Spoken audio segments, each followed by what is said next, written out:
Scientists found an entire city of Gaiangola that was hidden beneath the dense jungles of Mexico for 600 years. It covers 360 hectares, had over 1,000 buildings, 2.5 miles of defensive walls, a network of internal roads, and a well-planned urban layout with temples and ball courts, and separate neighborhoods for the elites and commoners. For centuries, people believed there was just an abandoned fortress there, based on stories passed on from generation to generation. Until recently, there was no way to see how truly huge it was without spending years on the ground. But thanks to the new technology, a remote sensing tool called LiDAR, they got a 3D model of the area in just 2 hours from a plane. Gaiangola was built between the years 1350 and 1521. It was a crucially important place for the Zapotec people, a group that had lived in the area since around 700 BCE. In Gaiangola, families lived together in homes with big patios in the middle, surrounded by rooms. When families got bigger, they built more rooms and made their homes larger. The study found that both the leaders and regular people worked together to make the city better. Because Gaiangola was surrounded by mountains, they used this land wisely and built their houses in a way that fit the slopes and let rainwater flow naturally. This helped keep their homes safe and strong. They were built so well that many of these buildings are still standing, even after hundreds of years. There are 2 pyramids in the center of the city. They may have been used as temples where the priests celebrated rites and ceremonies to their deities. The priests brought offerings to the altars, and the people assembled at the 2 squares that are now sunken. Then, there is also a palace with 64 rooms, some of them with circular columns on several sloped terraces. There are patios with many stairways all connected to each other. The sensing tool also found a round-shaped lookout point on a natural rock, where the Zapotec people could see their foes approaching from a distance. Researchers also noticed 2 circular structures that could have been used to watch the stars and measure time. They also found some tombs, so there was most definitely a city cemetery. By the end of the 1400s, the Zapotec people controlled a large territory on the Pacific coast and had successfully defended their land from the Aztecs, who were trying to take over more territory. They did the almost impossible and survived a 7-month-long siege at Gaiangola. When they won this conflict and kept control of the southern part of Mesoamerica, the Zapotecs didn't need to live in Gaiangola anymore. Staying in the mountains had its pros, but they needed fresh water and good farmland to grow food. The small city of Tehuantepec, just 12 miles away, had these conditions, so they moved there just before the Spanish arrived in 1521. Over time, Zapotec traditions started to fade, but their culture didn't disappear completely, and more than 300,000 Zapotec people still live in Oaxaca state in Mexico. They speak their own languages and keep their traditions alive. Creating the 3D model of the lost city is just the beginning of the research. Archaeologists hope that future studies of Gaiangola will help us learn more about how the Zapotecs were organized, how they ruled their cities, and how they interacted with the Spanish when they arrived. They plan to study all 1,100 buildings found in the LiDAR scan, and it will take a few years. Instead of digging up the ruins, they will use special technology to scan the land and learn more about the city without damaging it. This same tech helped scientists find another massive ancient city that lay hidden beneath the thick green canopy of the Amazon forest. A whole network of houses, plazas, roads, and canals was hiding in the shadow of a mighty volcano. For centuries, many scientists assumed that ancient Amazonian people lived in tiny huts, clearing patches of land to survive. But this city, built 2,500 years ago and inhabited for 1,000 years, proves the opposite. Now, scientists think tens of thousands or even hundreds of thousands of people lived in complex urban societies. Scanning the area found 6,000 rectangular platforms, each measuring around 66 by 33 feet, and standing 6 to 9 feet high. These structures were arranged in clusters around central plazas, with straight roads with perfect right angles and paths connecting them. One of the roads was 16 miles long. Building straight roads like this is far harder than just following the landscape. Some of these roads may have had deep spiritual or ceremonial significance. The volcano's rich soil helped the civilization thrive, but it may also have led to its downfall. Researchers also found signs of threats to the cities, such as ditches that blocked entrances to the settlements. Maybe some people living nearby were trying to get in. The next step for the researchers will be studying the adjoining 116 square miles to know more about this large, complex society that could be bigger than the well-known Mayan societies in Mexico and Central America. Meanwhile, in 1963, a man in Turkey discovered an ancient city while renovating his own house. He knocked down a wall in his basement and found a mysterious room. He kept digging and saw a tunnel. It led to the Derinkuyu underground city. It's one of the deepest multi-level underground settlements in Cappadocia and in all of Turkey. The inhabitants lived on 8 levels and had access to cellars, storage areas, chapels, a school, a study room, and other structures. All floors were connected by an extensive network of tunnels. The underground city was probably built as a shelter. The construction is hiding at 279 feet deep, and you can't see it from the outside. The complex was large enough to shelter about 20,000 people with their livestock and food supplies. There was also a 180-foot ventilation shaft. Archaeologists believe that Phrygians first built the levels. The Romans used and enhanced the structure later.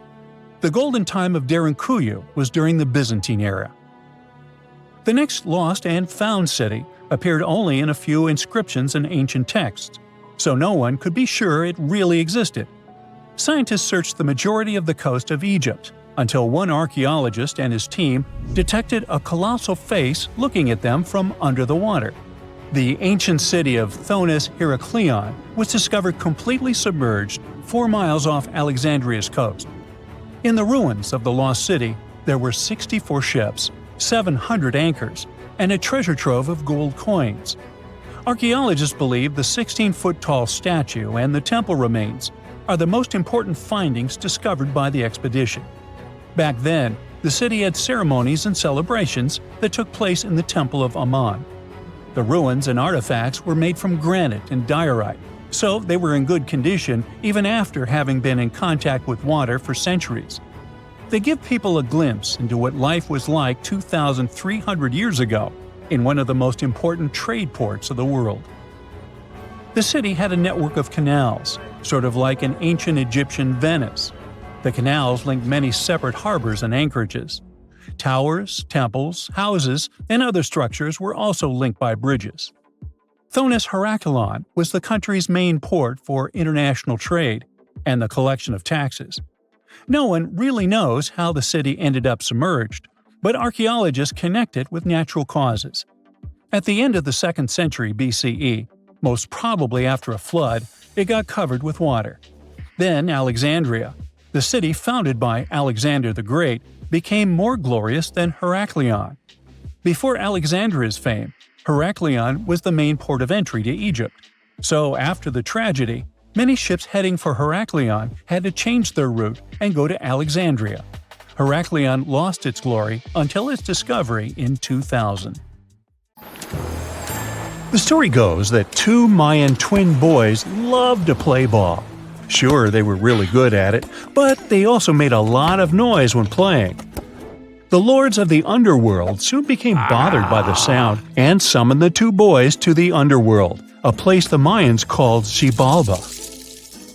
As soon as the boys reached their gloomy destination, the lords of the underworld began putting them through a series of tests.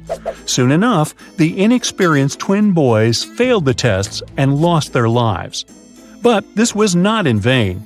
This sad event resulted in the appearance of a beautiful fruit tree.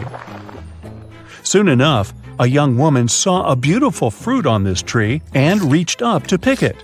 Legend has it that soon after that, she gave birth to another set of twin boys named Hunahpu and Xibalba. Just like their ancestors, these twins were great ball players, but they were equally as loud, and the lords of the underworld became annoyed again. They decided to ask this pair of twins to come to play a game in the underworld, hoping to get rid of them too. When the twins arrived, the lord sent them through a number of frightening places. The first one was the House of Gloom, which was very dark. They then passed through the House of Knives, where they had to avoid getting injured. The twins then built a fire in the House of Cold, so that they didn't freeze, and ran through the house of jaguars, where they tricked the animals into not eating them. Finally, they entered the house of bats, where they seemed to have lost their luck. One of the bats managed to run off with Hunahpu's head. The lords then challenged the twins to play ball with them, but the boys were clearly at a disadvantage. Xibalanqui placed a turtle on Hunahpu's shoulders to make up for his lost head, and they began playing. As the lords became distracted by an animal near the court, Xibalanqui stole his brother's head and placed it back in its place. Much to the annoyance of the lords, the twins were now able to tie the game. Hunahpu and Xibalanqui continued to perform a series of tricks for the lords of the underworld. One of them involved Xibalanqui injuring Hunahpu and then bringing him back to life. The lords were so impressed by the twins' performance that they asked them to do the same trick on them. Of course, the twins agreed, but after performing their trick on some of the lords, they refused to revive them. Seeing what had happened, the lords of the underworld admitted defeat and begged for their lives, promising not to intervene in the lives of people ever again. Hunahpu and Xibalanqui were happy to have avenged their ancestors and gained the respect of the lords. Legend has it that the lords of heaven were so impressed by the twins that they took them to live in the sky by turning them into the moon and the sun. The Maya civilization was one of the most dominant indigenous societies in history, and their folklore and traditions are still discovered and studied today. They used to live in a territory called Mesoamerica. It was made up of modern-day Mexico and parts of Central America like Guatemala, Belize, Honduras, Yucatan Peninsula, and El Salvador. They lived from 1800 to 900 BCE and up to 900 to 1500 CE. Apart from their impressive legends, the Maya were very skilled inventors. They're known for their calendars, writing systems, farming methods, and sports. Their writing, for example, was found preserved on buildings and stone monuments, as well as in rare books and pottery. It's a system made out of more than 800 hieroglyphics in various combinations. Each of those signs was said to represent a syllable. Their writing system was deciphered by accident by Tatiana Proskorakov, an American woman who initially studied to be an architect. Since she didn't find a job in her field, she eventually became a Mayanist in her own right, despite not being academically trained. She was the first to notice that the Mayan upended frog glyph meant birth, and that their toothache glyph meant the date when the king ascended to the throne. It made it easier for scientists to pinpoint birthdays, as well as the names of the rulers of a specific Mayan dynasty. They also invented the concept of zero, which is seen as one of the greatest innovations in mathematics, physics, and human history altogether.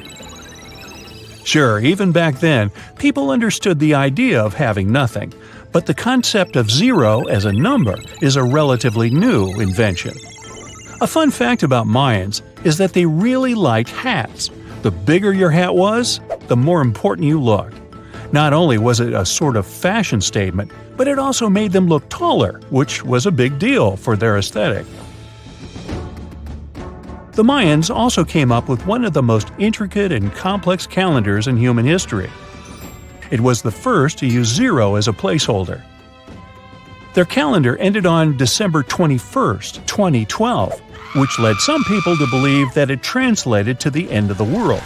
Obviously, that was not the case. It just so happened that the date coincided with the end of a Mayan cycle of years.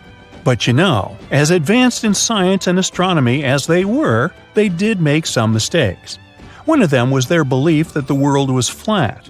Their theory was that the four corners of the world were watched by the brother lords, who kept the sky from falling over their lands. Hats off for their menus, though, as they were well-known chocolate eaters. They turned eating chocolate into a form of art. The drink they made wasn't really like the hot chocolate we enjoy today, though. The recipe included mixing cacao with water, honey, chili pepper, cornmeal, and other ingredients to make a foamy, spicy drink. The ritual of drinking cacao was a crucial part of their celebrations. We're not done discovering all the amazing parts of their architecture and civilization. It was only a few years ago that a Maya pyramid was found at Tonina, in the Mexican state of Chiapas. It was estimated to be more than 1,000 years old. The reason why it escaped archaeologists for so long was that it lay hidden under what was believed to be a natural hill. The ruins of 2 Mayan cities have been recently discovered in the Mexican state of Campeche. Why didn't we find them until now? Well, they were concealed by really thick vegetation, which made it difficult for archaeologists to reach them. The Mayans didn't just disappear. Their descendants are still around today, many of them choosing to live in their ancestral homelands. You can find them in Guatemala, for example, where the Maya people make up the majority of the population. Overall, the Maya ethnic group contains people that speak different Mayan languages, such as Yucatec, Quiche, Quechua, or Mopan. They had no idea what a spa day was, but the Mayans really enjoyed a nice sweat once in a while. Sweat lodges were discovered around ancient Mayan sites. They were built out of stone or adobe. These rooms were an essential part of their cleansing and healthcare rituals. One of the earliest sweat lodges was found in Quello in northern Belize and appeared to date back 3,000 years. One of the most important parts of the Mayan culture was a ball game which they named Pix. It had both political and spiritual significance. We can see ball courts at important parts of Mayan archaeological sites. The main goal of the game was to pass a rubber ball through a very high stone hoop without using your hands. Basically, it was a combination of soccer and basketball. However, it could have serious consequences. The loser could, at times, even lose his own life. Ooh, high stakes indeed. Because of this game and the need for bouncy balls, the Mayan people were some of the first cultures to use rubber. They made it using natural latex. There were different kinds of rubber depending on what natural substances the latex was mixed with. And that, my friend, is the way the ball bounces. Sorry, but you know me, I just couldn't resist.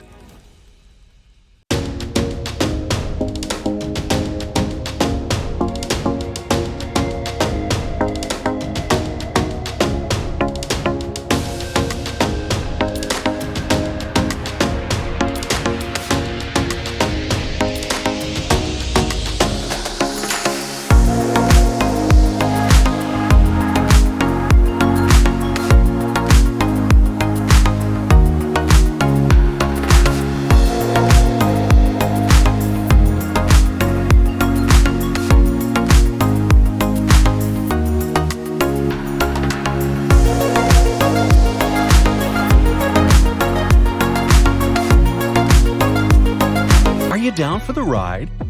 Rainforests are dense and difficult to access.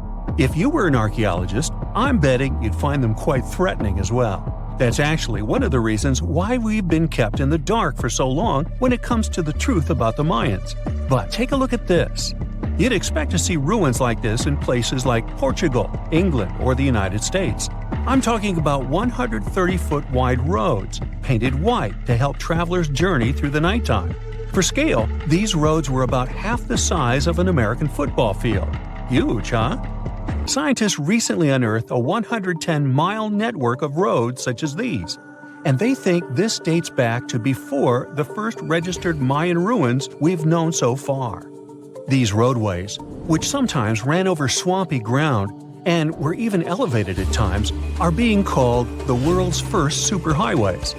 Even if there is no registry of animal-powered vehicles, it's believed that the Maya used them to travel around a network of possibly 964 settlements.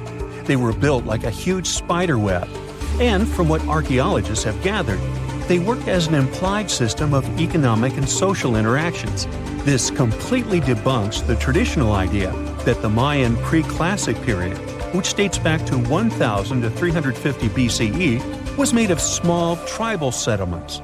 Imagine the manpower and engineering ability you need to muster to build something close to these white highways. Scientists believe that these causeways were built pretty much the same way as the Mayans built their pyramids. Oh, and if you're wondering about these gigantic pieces of architecture, don't worry, we'll talk about them in a bit. Now, so far, scientists believe that the roads were built with a mixture of mud and quarry stone. Oh, and using several layers of limestone, of course. Researchers were only able to find all of this out because of a new technology called LiDAR imaging. Do you know how we've used sonar technology to map out the ocean bed? Well, this is very similar to that. But instead of using sounds, we use laser systems. This mapping system allows researchers to see through and beyond the thick canopies of forests. It's like we have X-ray vision. This is definitely a game changer. But lost Mayan cities began to be unearthed in the mid-20th century. And since then, ruins from cities such as Tikal, Palenque, and Uxmal have been rediscovered. But let's take a few steps back for a moment to get some context. The Mayans were one of the biggest pre-Columbian civilizations living in the Americas. Until now, experts believe that, at its apex, the Mayan civilization consisted of over 40 cities with a population of millions of people. That's a lot of folks. Their civilization spanned Mexico's Yucatan Peninsula, Guatemala, and Belize, and they survived mainly on agriculture. The thing is, the Yucatan Peninsula was an extremely difficult place to grow crops. So the Maya had to develop a complex irrigation system in most of their cities.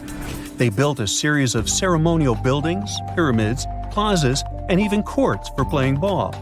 The Mayans might have been keen pyramid builders, but they also developed an advanced astronomical system. With whatever ancient technology they had, they were able to predict the exact location of planets, such as Venus and Mars, as well as the exact dates of eclipses. Now, let's take a look at some of their sites. This is Tikal. Located at the heart of the Guatemalan jungle, Tikal is believed to have been the capital of the ancient Mayan Empire. At its height, it was comparable in importance to such cities as London or New York in today's world. It is composed of a series of complex monuments. In total, the site has 12,000 buildings. The North Acropolis is Tikal's most ancient complex of monuments.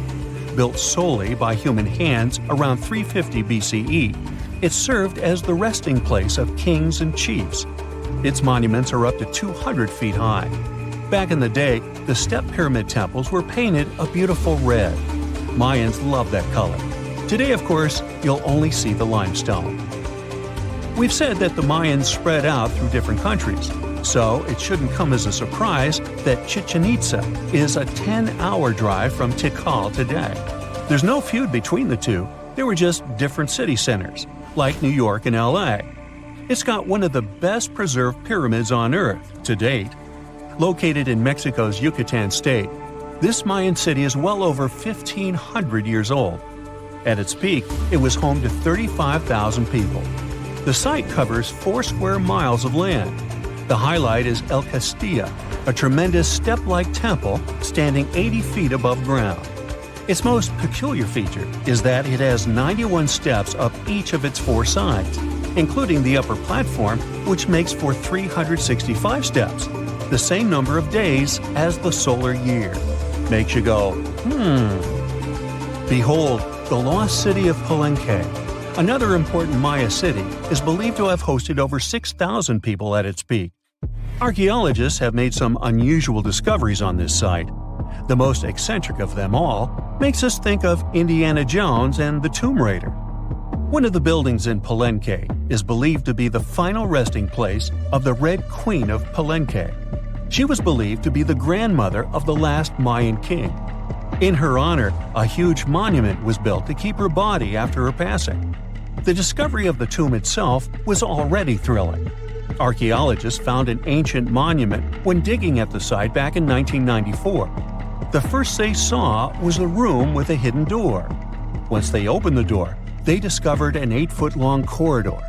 At the end of this corridor was the queen's chamber, and inside was the mummy of the queen herself.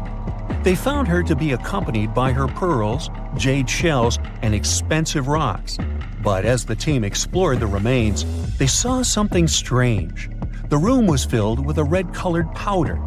Researchers knew that the color red was important to the Mayan people, but they didn't understand why the queen was buried with this unknown substance.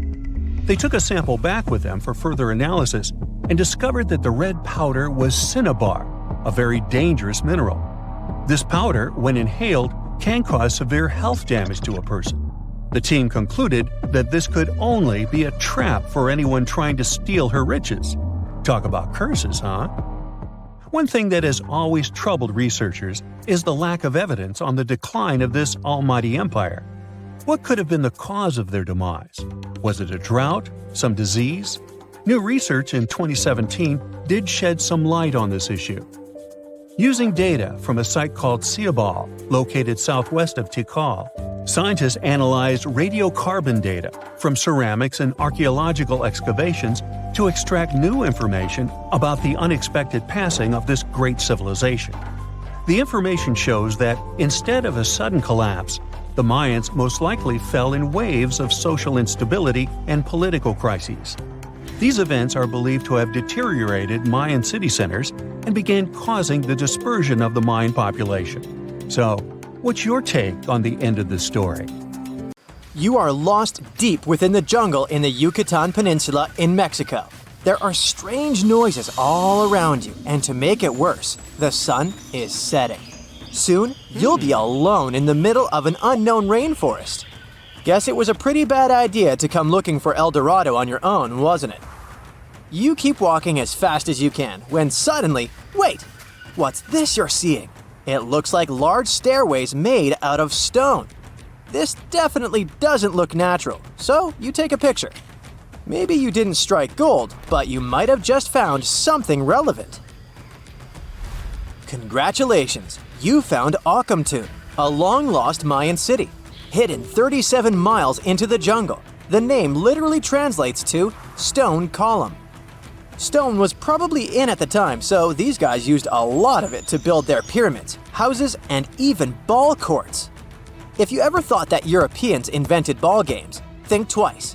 Mayans love to play ball games for recreational purposes. Akamtun is part of a series of other long-lost Mayan cities that are being discovered with the help of new technology nowadays. We'll talk more about the other ones in a jiffy. Perhaps the biggest surprise of this one is that it was surrounded by wetlands, which is why the city was built on high ground. The city was monumental, covering an area of over 120 acres. That would be as big as 90 football fields right next to each other. Scientists have found proof that Akamtun had pyramids of up to 49 feet high, and that it was likely an important social hub between 250 and 1000 CE. This is definitely a game changer. But lost Mayan cities began to be unearthed in the 19th century. Modern technologies, such as LiDAR imaging, help archaeologists see through dense canopies of the forests. This means that people don't really have to risk getting lost in the tropical jungle like you did at the beginning of this video. LiDAR works sort of like an X-ray. It sends out laser beams that can detect any signs of ruins or ancient constructions. According to space archaeologist Sarah Parchak, satellite imagery has been a key player in discovering ancient cities in South America, Egypt, and other places. Sarah herself spends most of her days scouring images for any signs of where there could have been cities long ago. She says that more often than not, what happens is that ruins are covered by vegetation, soil, or sand, which makes them super tricky to find. But thanks to these awesome tools, scientists also made the huge discovery of ancient Mayan causeways, which spread throughout old Mayan territories. I mean, take a look at these roadways. You'd expect to see ruins like this in places such as Portugal, England, or the United States. I'm talking about 130 feet wide roads painted white to help travelers journey through the nighttime. Scientists recently unearthed a 110-mile network of roads such as these, and they think this dates back to before the first registered Mayan highways we've known so far. These roadways, which sometimes ran over the swampy ground and were even elevated at times, are being called the world's first superhighways. Even if there is no registry of animal-powered vehicles, it's believed that the Maya used them to travel around a network of possible 964 settlements. They were built like a huge spiderweb, and from what archaeologists have gathered, this huge system of roads worked to connect a big system of economic and social interactions between Mayan cities. This completely debunks the traditional idea that the Mayan pre-classic period, which dates back to 2000 BCE, was made of small, tribal settlements. Imagine the manpower and engineering ability you need to muster to build something close to these white highways. Scientists believe that these causeways were built pretty much the same way as the Mayans built their pyramids, with a mixture of mud and quarry stone. Oh, and using several layers of limestone to make them white. That's pretty cool, right? But let's take a few steps back for a moment to get some context. The Mayans were one of the biggest pre-Columbian civilizations living in the Americas. Until now, experts believe that at its apex, the Mayan civilization consisted of over 40 cities with a population of millions of people. That's a lot of folks. Their civilization spanned Mexico's Yucatan Peninsula, Guatemala, and Belize. And they survived mainly on agriculture. The thing is, the Yucatan Peninsula was an extremely difficult place to grow crops. So the Mayans had to develop a complex irrigation system in most of their cities. They built a series of ceremonial buildings, pyramids, and plazas. The Mayans might have been keen pyramid builders, but they also developed an advanced astronomical system. With whatever ancient technology they had, they were able to predict the exact location of planets such as Venus and Mars, as well as the exact dates of eclipses. If you've ever seen examples of ancient Mayan cities, this is Tikal. Located at the heart of the Guatemalan jungle, Tikal is believed to have been the capital of the ancient Mayan conquest state. At its height, it was comparable in importance to cities such as London or New York in today's world. It's composed of a series of complex monuments.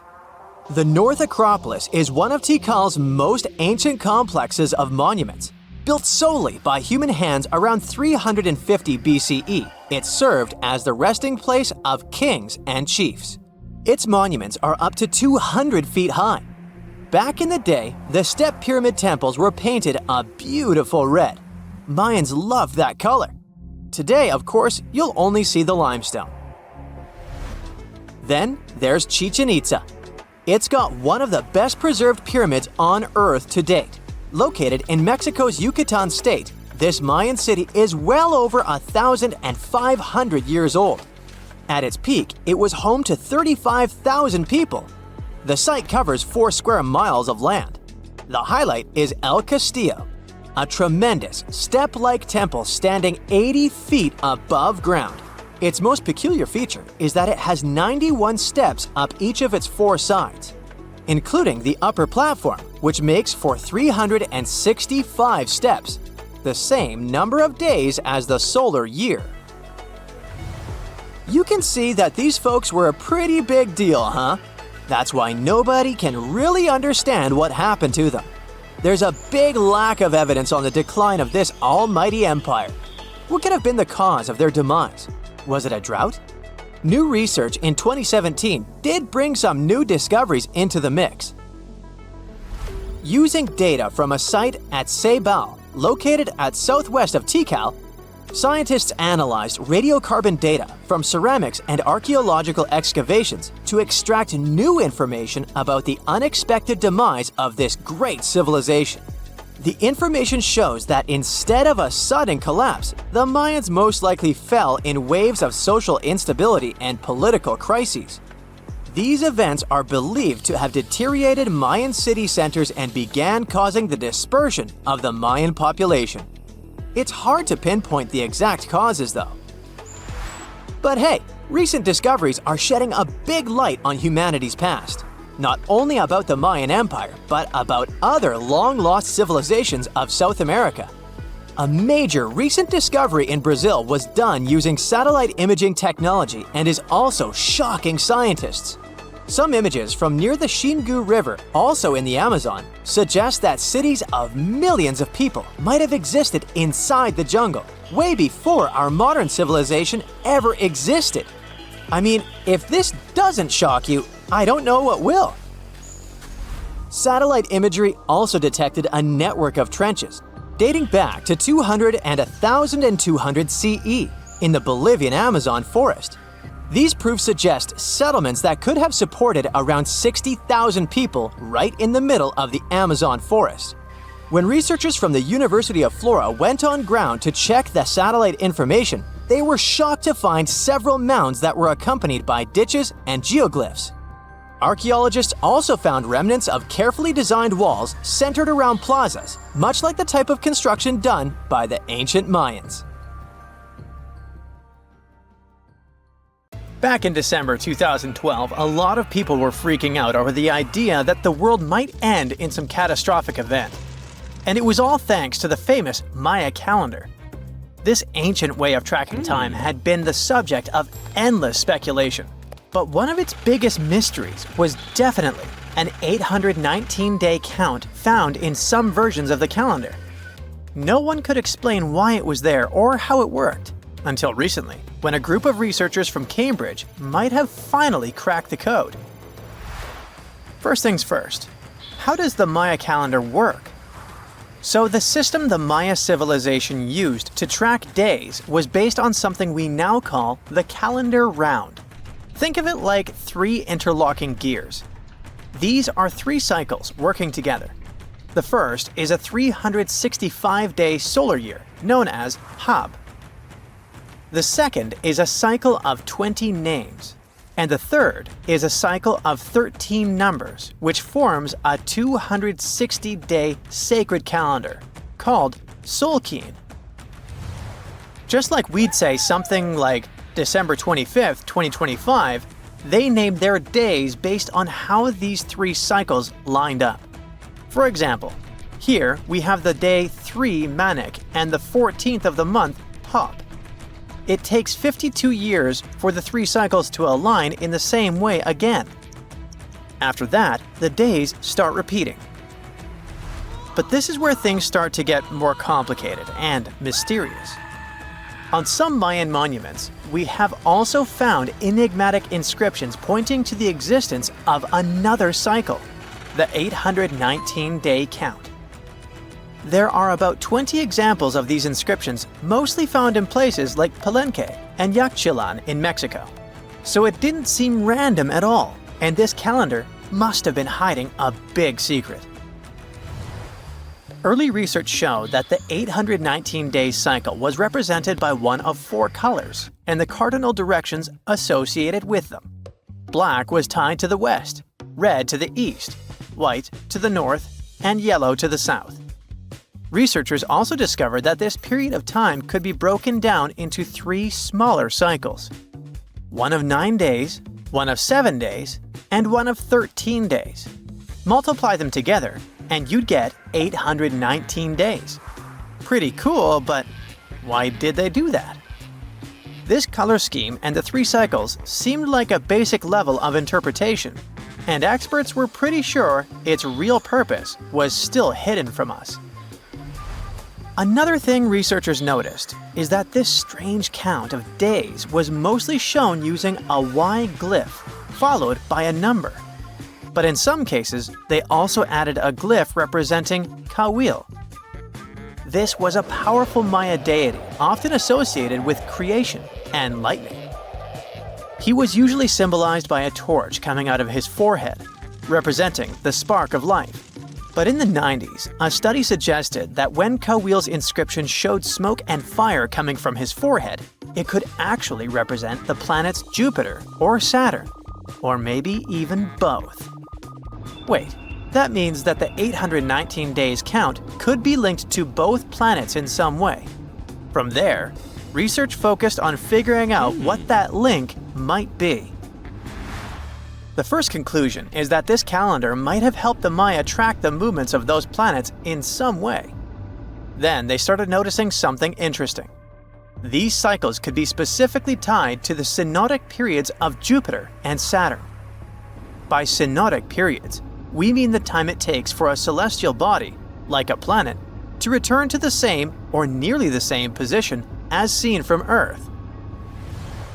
While this possibility was pretty exciting, something didn't quite add up.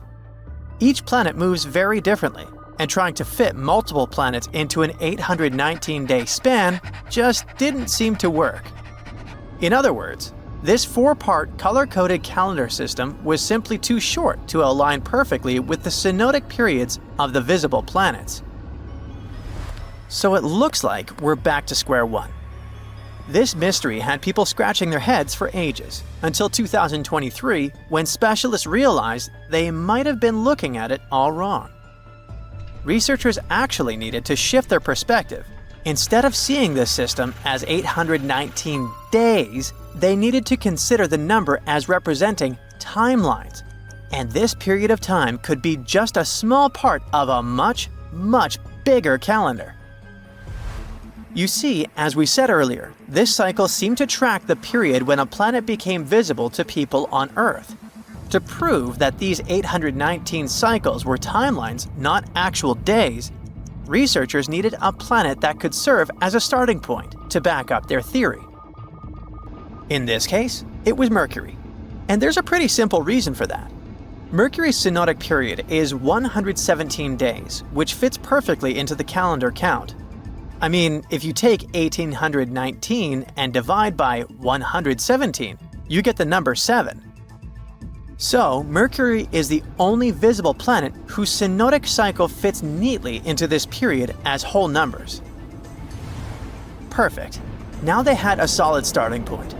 From there, they needed to expand the calendar by increasing its length to 20 periods of 819 days. Suddenly, a pattern emerges. And just like that, all the synodic cycles of the planets fit perfectly into the system. For example, Saturn's synodic period from 378 days lines up perfectly after 6 819-day cycles.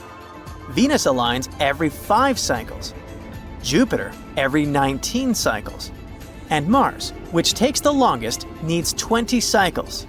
In other words, it takes about 45 years for Mars to align with the synodic periods of all visible planets. So, this is how researchers determined that the ancient civilization wasn't referring to days, but rather to timelines. The Maya astronomers came up with this count as part of a larger calendar system of 20 periods. But then a question comes up. Why was studying the synodic period so important to the Maya? Well, we don't have super specific answers about this mysterious calendar yet. But what we can say for sure is that the Maya truly believed in the powerful influence of the cosmos on daily life.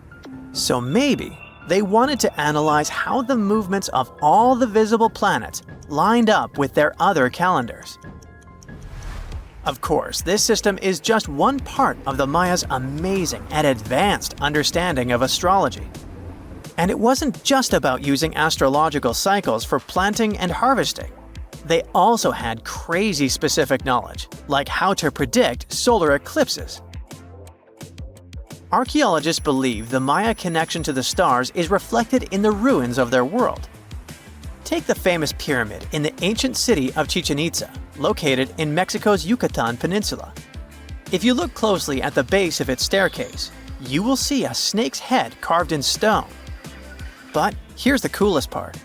During the spring and fall equinoxes, when day and night are exactly the same length, the sun casts sharp, triangular shadows on the staircase. It creates the illusion of a snake slithering down the steps.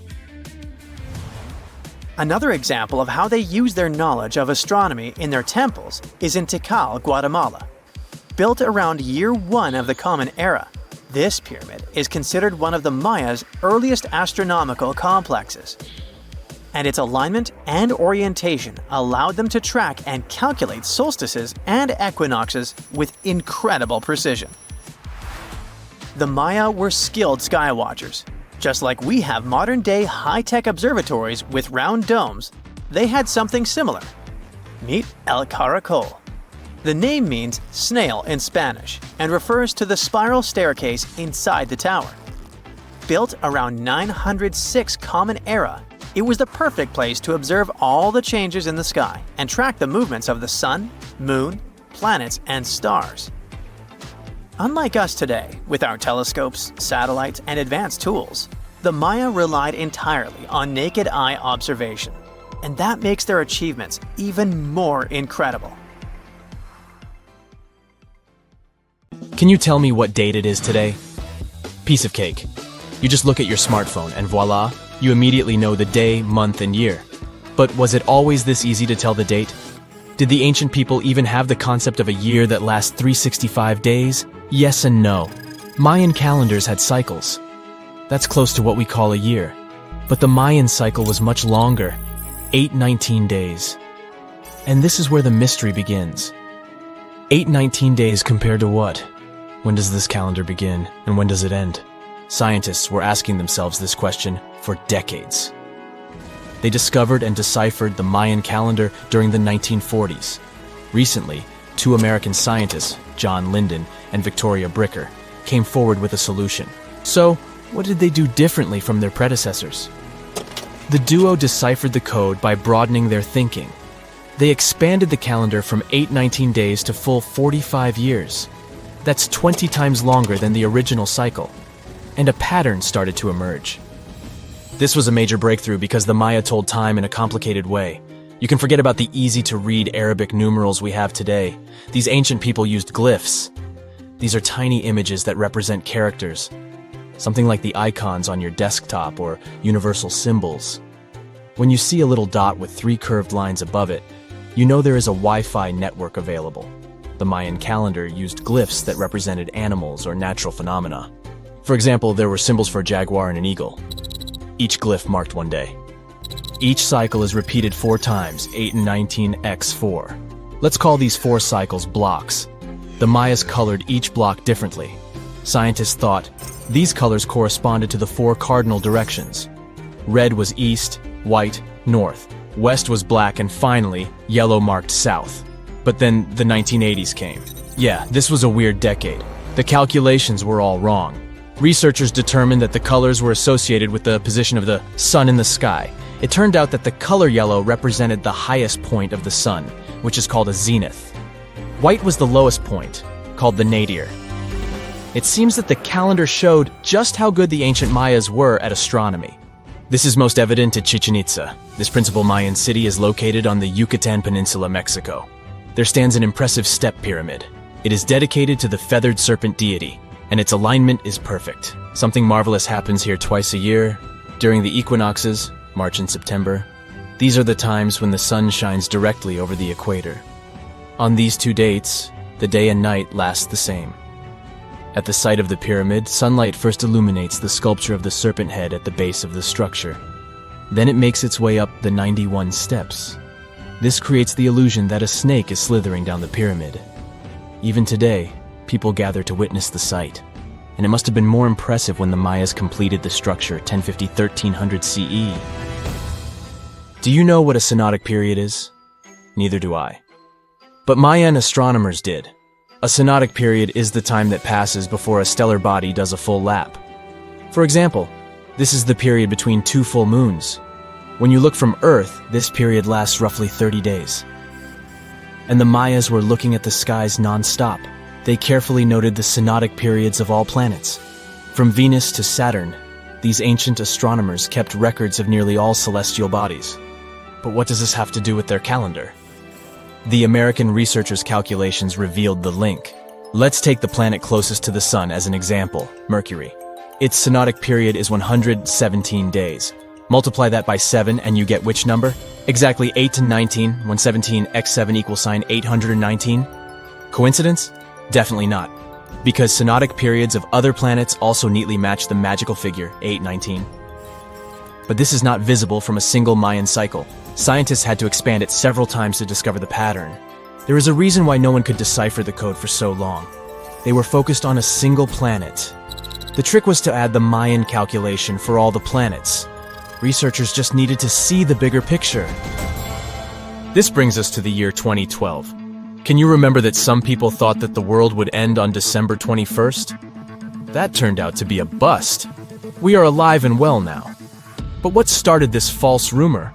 The Mayan calendar, of course. You see, these ancient people based their calendar on long periods of all the planets. That included a lot of complicated math and a lot of multiplying. This 2012 was simply the time when their cycle ended. It is known as the long count. This period is the same as our year. For the Mayas, 2012 was something like the 31st of December for us, just an end of a cycle in which they measured time, so there was no need to panic.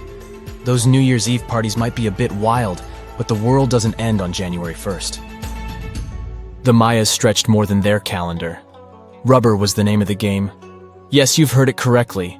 These ancient people were making different grades of rubber 3,000 years before one famous American did, Charles Goodyear. They would extract natural latex from the rubber tree. This is a milky substance that can be turned into rubber. And they weren't the only ones. Scientists found evidence that their neighbors, the Aztecs and the Olmecs, did the same. But what did they do with rubber? They didn't need car tires, definitely. But it's cool to have a nice pair of sandals for the beach. The Spanish wrote about rubber sole footwear that natives wore. Sadly, scientists still haven't found them. That would be a big step for archaeology. So the Maya were playful with rubber, literally. Researchers guessed that they produced balls from latex. These were bouncy and ranged in size from a softball to a soccer ball. A typical Mayan ball game, pits, involved 2 hoops. You must be thinking basketball, but not quite. The hoops were set on walls, 23 feet high. Compare that to the NBA standard of 10 feet. And the hoop was the other way around. There is also a sweet side to the story of the Mayas. These ancient people enjoyed chocolate. In fact, the modern word chocolate probably comes from their language, xocolotl. This meant bitter water. Okay, you get the bitter part, but why water? The Mayas didn't produce chocolate in the form we know it today. They didn't make bars of chocolate. They drank it. Smashed cocoa beans made for excellent drinks. The Mayas perfected the mixture over time and even added spices. Anyone up for a fiery chocolate drink with stew peppers and cornmeal? Who knows, maybe this beverage actually tasted well. Cocoa beans were sacred and used as a currency. Researchers believe all social classes got to enjoy it. Free chocolate for all sounds nice even today. But where did the Mayas get clean water for their cocoa drinks? From the oldest known filtration system in the Western Hemisphere. It was based on zeolite. These are minerals that contain aluminum and silicone compounds. And guess what? Modern air and water purifiers still use this material. Mayan tech wins yet again. Back in Europe, Roger Bacon developed a sand filtration system in 1627, some 1,800 years after the Mayas. But what about regions without rivers, lakes, or springs? Mayan engineers had it all figured out. Rainwater. They would carve out large reservoirs in the limestone bedrock. Then, they would coat these underground caves with a layer of a watertight material. The final step was to make small channels that collected water from the hills above. Scientists estimated that just one of these reservoirs could hold on average 10,000 gallons of rainwater, enough to fill 55 modern hot tubs. Whoa! It's a huge flying island right above your head. In the era of AI, you may think it's nothing but a neural network video, but let me tell you that first, it's very much real. 2, if you want, you can as well visit it. It may even hold the key to the El Dorado secret. This place is called Roraima, and it's actually not an island at all. It's a mountain. Due to a number of factors, we get this vision of an island floating somewhere above us. But it's all about the flat top this mountain has. There's no standard peak, so it looks flat and the thick clouds get blended into the skies, thus creating this optical illusion. Despite the advancements in satellite technology and affordable air travel, there are still few places on Earth that feel truly uncharted. Like Mount Roraima is one of them. It's been around for almost 2 billion years, and it's one of the oldest formations on our planet. For comparison, dinosaurs appeared somewhere around 240 million years ago. Some scientists believe that this area used to be a part of the supercontinent called Gondwanaland. And back then, it wasn't yet a mountain. When the supercontinent split apart, the erosion created this magnificent tabletop mountain. But what's interesting about this place is not the age, but the fact that it still looks prehistoric. It's almost untouched. The reason for that is late exploration of this part of South America. By the way, we still discover new flora and fauna species living there every year. For a mountain, it's relatively short, only 9,220 feet. There are cities located at a higher pitch above sea level, say La Paz in Bolivia, whose elevation is 11,940 feet. So people could be living in the area of Mount Roraima too, despite its hard-to-get location. But there's a twist to it. The Pemon people are the original inhabitants of this region, and they have an incredibly rich tradition of myths. For instance, their mythology features deities that live on the tepui, which are flat-topped mountains found in the grasslands. These mountains are considered sacred and are off-limits to the living since they're believed to be the dwelling places of ancestor spirits known as Mawari. So, there are traditions that restrict living in this area, but still, some sources claim that local communities do dwell there. But, obviously, modern problems lie not only in the spirits, but in very much limited job opportunities there. However, guided tours are actually available. So what will you see if you ever dare to visit this place? At the base of the mountain lies an evergreen rainforest featuring trees that range in height from 82 to 150 feet, with some specimens reaching up to 200 feet. Some of them are endemic for sure, meaning that it's the only place in the world where you can find them. Like, you can find orchids as large as a medium-sized tree. It's not a surprise because due to the remoteness of this place, species here may have followed a completely different evolutionary trail, unlike most of the flora and fauna on our planet. Next, you have all the chances to stumble upon a waterfall at the base of Roraima that's been flowing for millions of years. Fun fact, there are no rivers on Roraima summit, but the rainfall seeping through the porous rocks create this incredible view. All combined together make it look like some lost world, right? By the way, Sir Arthur Conan Doyle was inspired by Tepui, these tabletop mountains, when he was writing his The Lost World novel.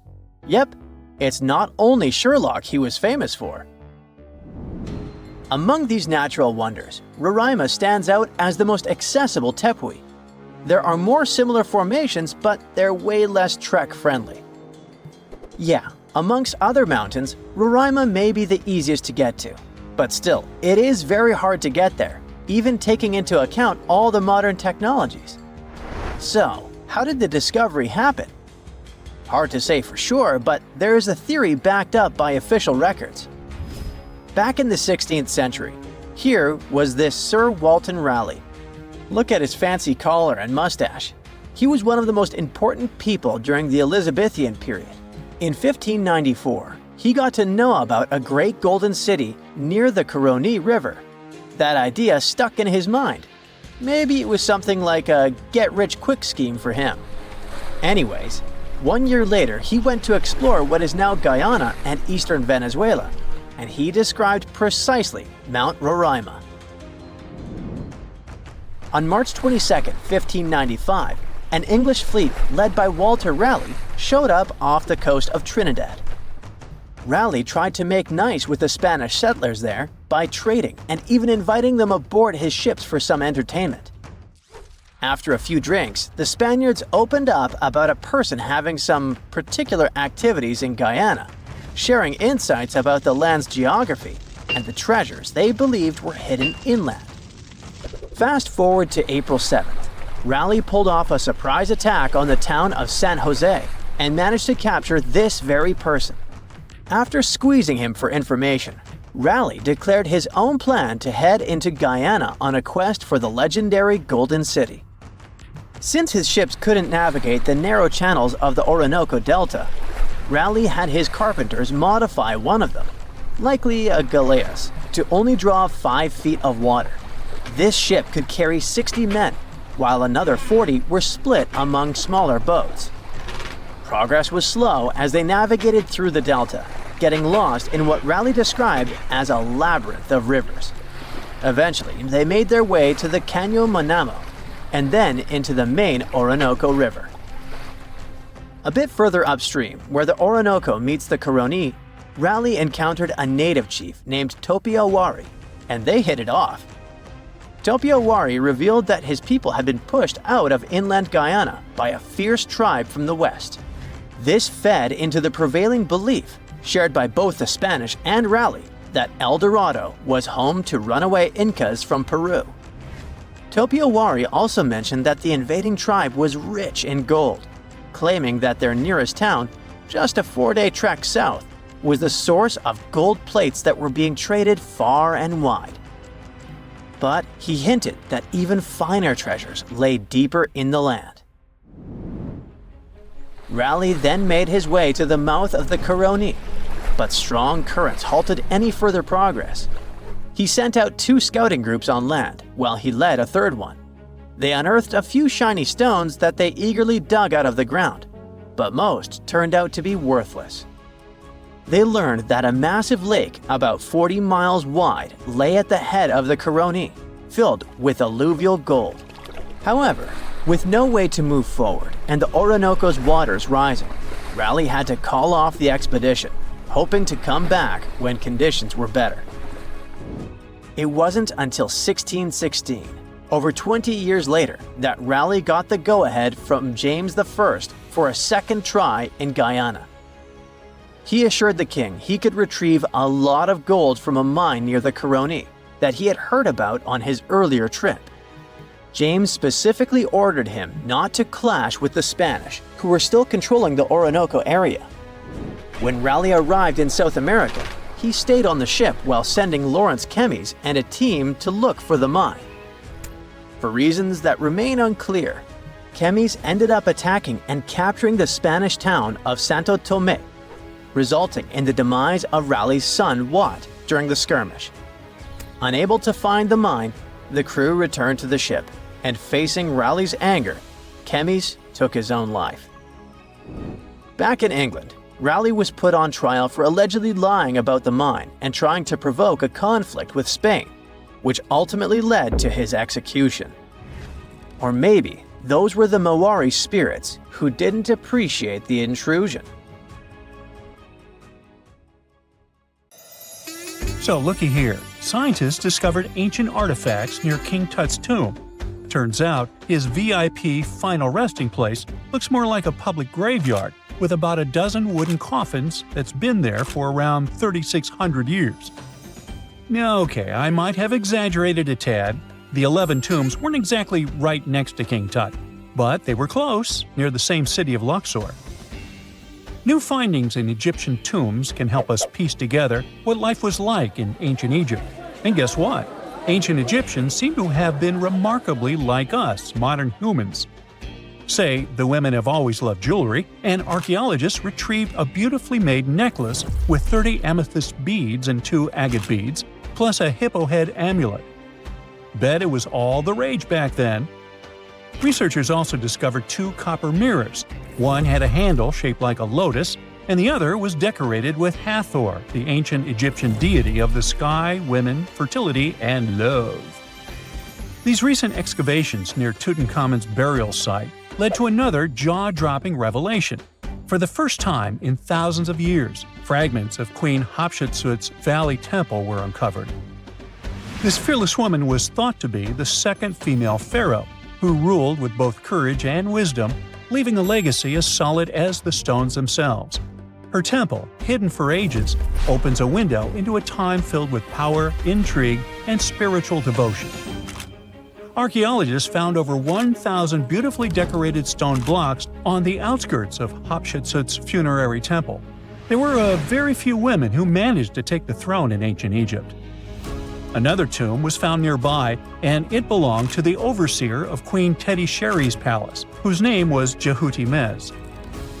Queen Hatshepsut seems to have even more tombs, aces up her sleeve. These tombs were carved into the rock instead of being built as pyramids, showing a unique ancient perspective on how to protect the soul in the afterlife. Experts managed to retrieve some cool ancient pieces from the site. Toys made of clay, mummy masks, winged scarabs, and some amulets. Sadly, there surely used to be way more artifacts, but over the last centuries, there have been people other than archaeologists to stumble upon this site. It's likely that looters got to these tombs before them and may have taken some valuable items. But they did leave behind some cool stuff for the researchers, like pottery used for offerings of bread and meat, along with archers' bows that connect the tomb's owners to the Egyptian military. Meanwhile, soul protection is way more important than you might think, especially if you're roaming around Luxor looking for ancient secrets. You aren't scared of King Tut's curse, are you? Let me tell you what happened to those who weren't scared, but promise me to take it with a dash of salt, okay? For years, Egyptologists, especially those who believed in paranormal activity, were convinced that there was an unsettling curse surrounding Tutankhamun's archaeological discoveries. This belief stemmed from the mysterious and untimely demise of several excavators who discovered the tomb in 1922 with no logical explanation for why they passed away.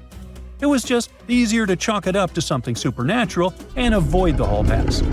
But it turns out it wasn't a curse at all. It was likely the radiation that caused those excavators to perish. Now, you might wonder where the radiation came from. After all, while radioactivity was discovered in the 19th century, ancient Egyptians, despite their impressive pyramids, didn't have any radium lying around to make Tut's tomb glow like crazy. So, what could be the real story? It might have been toxic waste behind it all. Toxic levels of radiation from uranium and hazardous waste have been lurking inside the tomb since it was sealed over 3,000 years ago. The burial chamber of Tutankhamun's tomb reportedly has such high radiation levels that anyone who steps inside could easily end up with a fatal dose of radiation sickness or an incurable condition. By the way, you can have a somewhat similar level of radioactivity if you don't get rid of those moldy dinner leftovers you left to perish in your fridge a month ago. But this radioactivity isn't exclusive to Tutankhamun's tomb. Ancient Egyptian artifacts discovery is rewarding yet dangerous due to unusually high radiation levels in Old Kingdom tombs all over Egypt. Geiger counters have detected radiation at 2 sites near the Giza pyramids, and radon, a radioactive gas, has been found in several underground tombs in Saqqara. Interestingly, experts believe that the builders of these ancient tombs were aware of the toxins, as some eerie warnings were carved into the walls of many tombs. One inscription ominously declared, "They that break this tomb shall meet their end by a malady that no doctor can diagnose."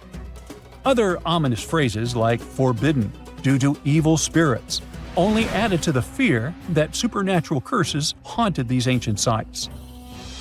Ominous signs have stunned archaeologists since forever, but the fear grew even stronger a century ago with the mysterious passing of Lord Carnarvon, who funded King Tut's excavation in 1922 and reportedly explored the treasure-filled rooms, along with several others who entered the tomb. Arthur Weigall, another British Egyptologist who was present at the tomb's opening and is credited with starting the curse myth, passed away young when he was just in his 50s in 1934. Chances are the condition that made him pass was connected to radiation. In total, 6 out of the 26 people who were there when the tomb was opened met their end within a decade from various causes. Not only X-ray exposure, those reasons include asphyxia, stroke, heart failure, pneumonia, and even poisoning. Well, isn't this getting a little grim? There was one guy who opened the tomb and somehow managed to avoid the infamous curse, Howard Carter, or so it seemed. Some folks pointed to his survival as proof that the curse wasn't real. After digging up the tomb, Carter published several books on the topic and shifted gears from archaeology to dealing in antiquities for various museums. Despite dodging demise or injury, rumors swirled about how the curse may have impacted him in other ways. One of the big stories linked him to Lord Carnarvon's daughter, Evelyn. Some said he was madly in love with her, but she married someone else, so he chose to stay single. Others claim they had an affair while she was in Egypt, which ended when her father passed away and she left the country for good. However, there wasn't much evidence to support these stories. Evelyn was just 6 when they met, and they remained friends until his last breath. She was even one of the few attendees at his funeral, but denied any romantic involvement, saying they weren't that close. A year after the revolutionary discovery near King Tut's tomb, Evelyn married politician Sir Brograve Beauchamp and had a daughter. That same year, Beauchamp toured the tomb with his parents, guided by Carter himself. Carter never married and, aside from those posthumous rumors about Evelyn, had no other romantic connections. While the curse adds an intriguing twist to his life story, his tendency to keep relationships at arm's length was evident long before the tomb was opened. It seemed Carter just wasn't a people person. In 1939, after battling a serious illness, he ultimately succumbed to fate. He was 64, which was a pretty common life expectancy in the UK back then, so no one really thought it was off and linked it to an ancient curse. When he passed, it turned out he had several artifacts from Tutankhamun's tomb in his London apartment, which were eventually sent back to Egypt, marking what some viewed as the curse's end. Who knows? Maybe if he hadn't had all those ancient souvenirs at his place, he would have lived way longer. But all the other demises might seem off. The curse theory was likely fueled by some strange events during the excavation. Carnarvon got a mosquito bite that became severely infected, and around the time they opened the tomb, Cairo experienced a bizarre power outage and a freak sandstorm. Back in England, the Earl's dog, Susie, managed to escape from Carnarvon's house and began barking frantically at seemingly nothing. At least that's what the staff and family saw. Strangely enough, at the very moment her owner's heart stopped, Susie started howling and fell down without showing any signs of life. Maybe radiation didn't play a crucial role after all, and those were indeed ancient artifacts from King Tut's tomb that made them all perish. Spooky, huh? When you think about it, islands aren't supposed to just, disappear. But that's exactly what happened in the Caspian Sea. NASA satellites watched a brand new island emerge, only to see it vanish completely within a year, like a ghost. And this wasn't a glitch or a mirage. It was real land, formed by a violent mud volcano, then swallowed back into the sea like it never existed. So what's going on here? The ghost tale started in early 2023, off the coast of Azerbaijan. There's this place called the Kumani Bank, a so-called mud volcano in the Caspian Sea, about 15 miles out.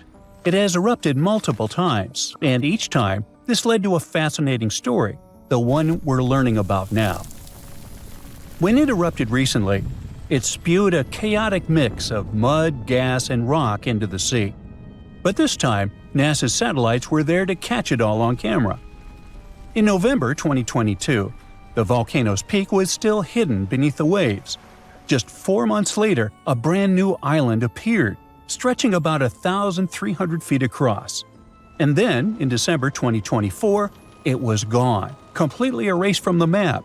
NASA said it had retreated from view like an apparition. The same thing happened in 1861, 1950, and several times since. But how does it work? Well, most people think of volcanoes as fiery mountains that spew molten lava.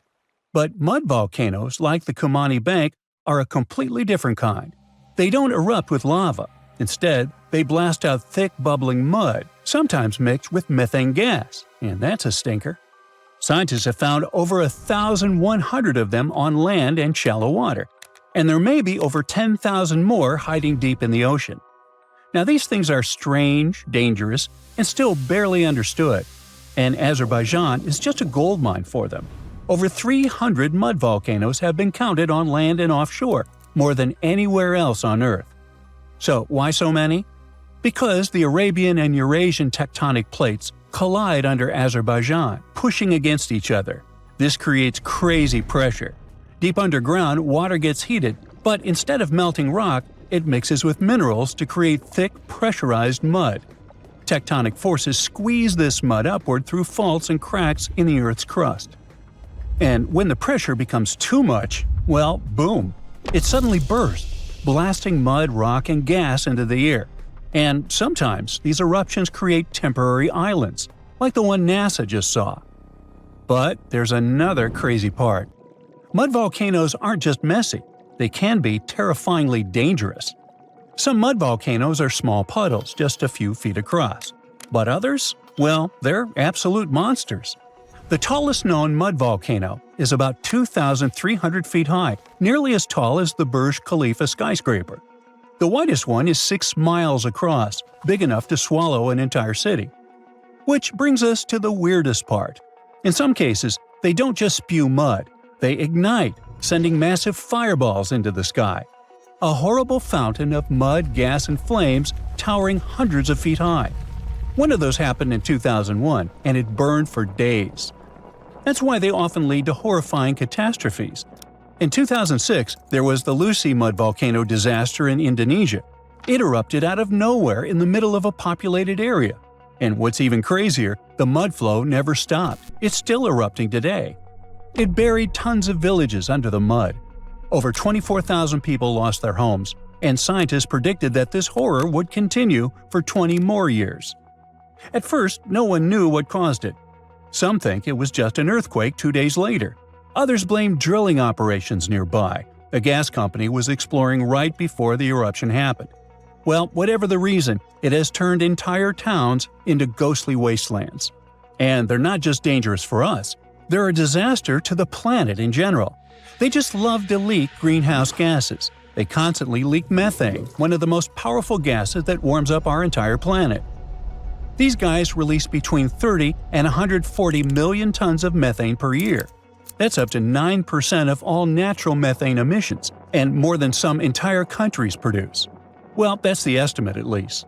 Since most mud volcanoes are deep underwater, we still don't know how much gas is escaping into the ocean and the atmosphere. Many of them lie on continental slopes, too. That means they're holding huge amounts of trapped methane. If they suddenly decide to go wild, yeah, that won't be good for anyone. Some past eruptions in Azerbaijan have been insane as well. A few mud volcanoes there blasted flames so high that pilots could see them from airplanes. On July 4, 2021, a mud volcano on Dashley Island erupted like a true monster. The flames shot up 1,600 feet into the sky. That's taller than the Empire State Building. The fireball was visible from miles away. Even the capital of the country, Baku, saw it light up the night sky. Luckily, no oil platforms nearby were damaged, but it really scared people for a moment. Another one, also near Baku, erupted in 2018 so massively it shook the ground for miles. Luckily, the Kumani Bank isn't such a monster. Well, compared to those other examples.